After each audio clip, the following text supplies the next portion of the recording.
अस्सलाम वालेकुम नाज़रीन, आइना न्यूज़ ते भलीकार चवंदा ब्रेकिंग न्यूज़ खणी आया आहियूं त मिसन पुलिस जी कारवाई, मंशयात फरोश गिरफ्तार।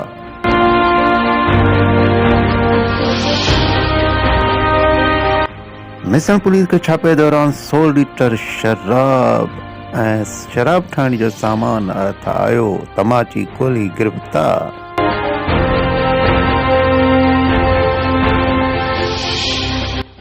मिसण थाणे जो SHO नूरुद्दीन मला सिपाही समेत पल मोरी भरिसां शराब जी भट्टी ते छापो हणी मंशयात फरोश गिरफ्तार कयो।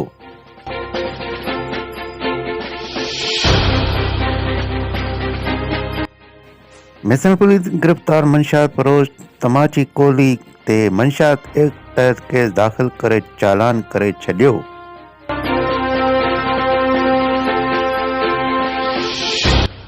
SHO मिसन नूरुद्दीन मला चयो त SSP टंडवाला रुखसार खावड़ जी हिदायत ते मंशयात फरोशनि खिलाफ़ कारवाई तेज़ कई वई आहे। ईंदड़ ब्रेकिंग न्यूज़ ताईं इजाज़त। आइना TV खे सब्सक्राइब करियो। अल्लाह हाफ़िज़।